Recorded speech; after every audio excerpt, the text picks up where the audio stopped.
సైరా సినిమాలో మీరు నమ్ముతారు నమ్మరు, సినిమా సంగతి నాకైతే బాగా నచ్చింది.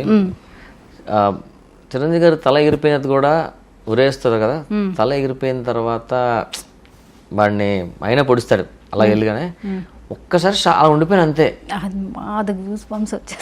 దాని తర్వాత అలా, ఎందుకంటే చిరంజీవి గారు చనిపోయారు అనే సినిమాలో మనం ఎక్కడా చూడలేదు. అవును, అతని పేరులో చిరంజీవుడిలా ఉంటారు.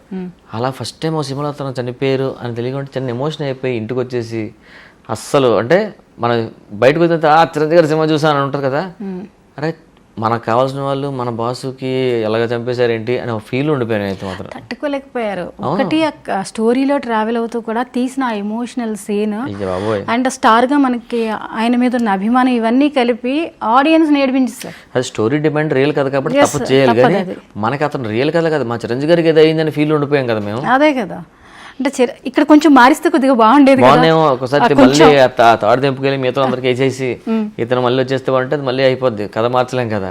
కానీ చిరంజీవి గారికి అలా కావడం మనం అసలు అంటే అఫ్కోర్స్ సినిమా కానీ ఇప్పుడు చూస్తే అలా అనిపిస్తుంది మనకి రియల్ అనే ఫీల్ ఉండిపోతాం కదా, అలాగే నేను కూడా షాక్లో ఉండిపోయాను అంతే.